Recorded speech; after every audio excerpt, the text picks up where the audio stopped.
जय गुरुदेव। आज अगली कुछ लाइन देखेंगे।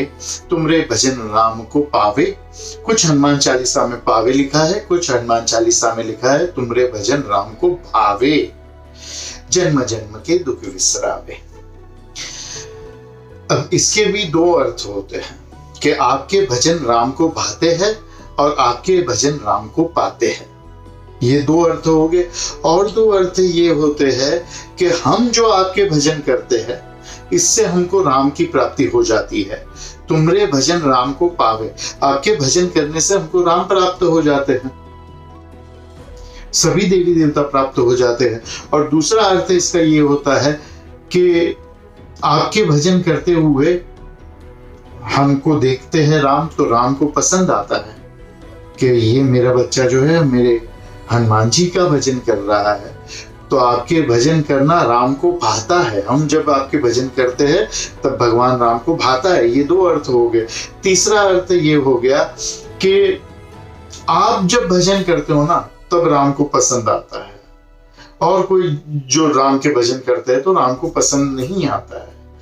तुमरे भजन, आप जब राम भगवान के भजन करते हो ना, तुमरे भजन राम को भावे, और जब आप भजन करते हो तो वही भजन राम को प्राप्त करवाते हैं। दूसरे लोग अपने मतलब से भजन करते हो तो राम को प्राप्त नहीं हो सकते, ना ही राम उनको प्राप्त होते हैं।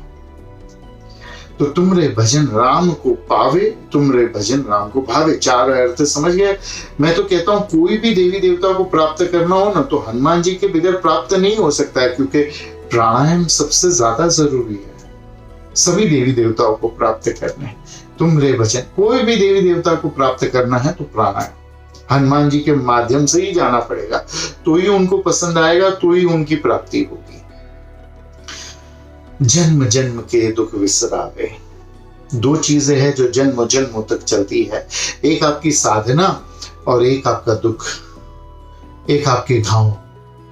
कुछ ऐसी चीजें हैं कि आप करना शुरू कर दो तो कुछ ही दिनों में आपके शरीर के सारे घाव खुल जाएंगे।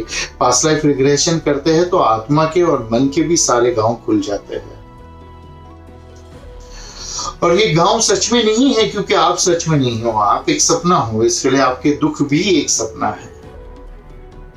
और आपको लगता है कि आपको जन्मों जन्मों के दुखों से मुक्ति मिल गई है मृत्यु से, इसीलिए काफी लोग सुसाइड करते हैं, लेकिन वैसा नहीं है। ये गांव आपके साथ चलते हैं। पास्ट लाइफ रिग्रेशन करो तो सब उभर के आते हैं। आपके शरीर पे जो जो दिक्कतें हैं, जो जो दर्द है, वो पिछले जीवन के प्रॉब्लम जो आए हैं उससे आया हुआ है। तुमरे भजन राम को पावे, जन्म जन्म के दुख विसरावे। आपको लगता है आप भूल गए हो पिछले जन्म में क्या हुआ, आपको याद नहीं, लेकिन आपकी चेतना में बैठा हुआ है।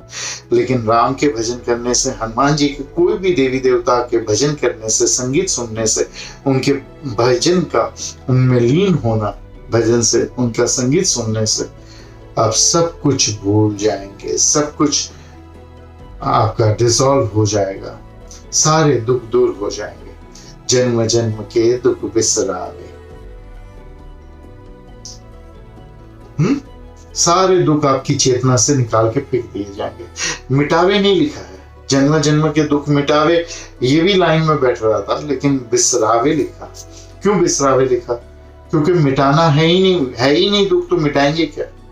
अंधेरे को कोई मिटा सकता है? अंधेरा है ही नहीं, उसको मिटाना पॉसिबल ही नहीं है। जो है नहीं उसको कौन मिटा सकता है? इसीलिए कहते हैं ईश्वर नहीं है और है भी, कुछ भी नहीं है और सब कुछ है, इसलिए ईश्वर को कोई मार नहीं सकता।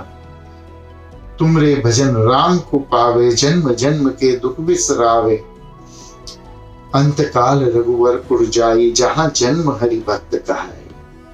जो आपके भजन करता है, जो राम के भजन करता है, या जो कोई भी देवी देवता के भजन करता है, उसको अंत में मोक्ष मिलता है। अंतकाल रघुवर पुर जाई, रघुवर के पुर चला जाता है वो, जहां जन्म हरि भक्त का है। और अगर जन्म भी हुआ ना, मोक्ष नहीं मिला ना, तो चिंता मत करना, फिर से तुम भक्त के रूप में, हरि भक्त कहाई, भक्त के रूप में ही पैदा हो जाओगे। क्योंकि जैसे तुम्हारे दुख साथ चलते हैं वैसे साधना भी साथ चलती है, इसीलिए उसे साधना कहते हैं, साथ चलने वाला धन साधना।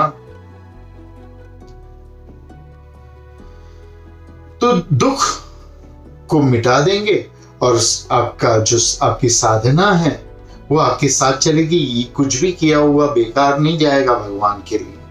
जो मंत्र, साधना, भजन, हनुमान चालीसा आप गाओगे वो खत्म हो गया इस जीवन में, मर गए तो सब गया हाथ से, ये मत समझना। साथ में चलेगा, मोक्ष दिलाएगा। मोक्ष नहीं दिलाएगा तो आते हुए जीवन में फिर से भक्त बन के आपको पैदा करेगा। और देवता चित्त न धरेगी, हनुमान से ही सर्व सुख करेगी। और कोई देवी देवता में चित्त लगाने की जरूरत नहीं है, हनुमान ही आपको सारे सुख दे देंगे। मेरे पास बहुत अलग अलग प्रकार के नथु आते हैं, उसमें एक नथु ऐसे आए, मेरी मम्मी ने ना मुझे बोला ना तो मैंने हनुमान जी की साधना बंद कर दी। बोला अच्छा तू साधना करता था, तेरे को देख के तो ऐसा लगता नहीं कि तू साधना करने वाला इंसान है। मैं कहा मैं बहुत साधना करता था। बोला क्या करता था? हर शनिवार को हनुमान चालीसा पढ़ता था। ये उसकी साधना, बहुत बड़ी साधना। हर हनुमान चालीसा, हर शनिवार को एक बार हनुमान चालीसा पढ़ेगा, ये उसकी साधना। अद्भुत साधना। ऐसा तो इंद्र का आसन क्यों नहीं हिल गया पता नहीं इसकी साधना देख के। तो अभी बंद क्यों किया? मेरी मम्मी ने कहा तेरी इसी वजह से शादी नहीं होती, तू हनुमान जी का करता है ना, हनुमान जी की खुद की शादी नहीं हुई तो तुझे बीवी कहां से देंगे? मैं बोला भाई कमाल है तू और तेरी मम्मी दोनों। जब भगवान की बीवी चोरी हो गई तो उसने भगवान को उनकी बीवी लाके दी, तो तेरी क्या औकात है, तुझे नहीं लाके दे सकते? हनुमान जी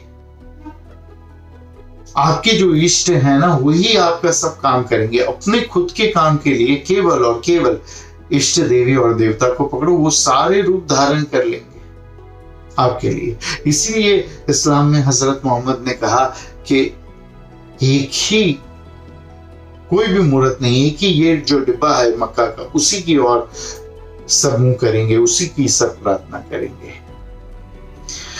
वाया हनुमान राम को भजन पहुंचेंगे। इस्लाम में भी हजरत मोहम्मद के थ्रू सभी लोग प्रार्थना करते हैं। हजरत मोहम्मद की जो मकबरा है, जो दरगाह है, उसको देखते हुए और फिर वहां से ईश्वर की ओर प्रार्थना जाती है। गुरु के माध्यम से ही ईश्वर तक पहुंचा जा सकता है, वरना नहीं। पर जो इष्ट है उसको पकड़ के रखो, बार बार बदलो मत। और देवता चित्त न धरही, हनुमान से ही सर्व सुख करेगी। अभी ज्येष्ठ अश्विन नवरात्रि, अधिक अश्विन नवरात्रि आई, तभी आपको कहा कि 23 साल में एक बार आती है। तभी आपको अपने इष्ट बदलने हो और गुरु आज्ञा दे, कुल बदलना हो, कुल देवी कुल देवता कुल भी बदलना हो तो उस समय बदल सकते हैं। लोग आ जाते हैं, गुरु जी हमारी इष्ट बदल दो, हमारा ये कर दो। तुम गुरु ही बदलो यार, तुम दिमाग मत खाओ। और देवता चित्त न धरेगी, हनुमान से ही सर्व सुख करेगी। एक ही देवी देवता पकड़ के रखो, ये मत सोचो हनुमान जी बीवी नहीं दिला सकते क्योंकि उनकी शादी नहीं हुई। ये सब मन से विचार निकाल कर एक देवी देवता में चित्त रखो, सारे सुख प्राप्त होंगे, है ना। आज के लिए इतना है, कल दूसरी लाइनें देखेंगे। हरि ओम तत्सत।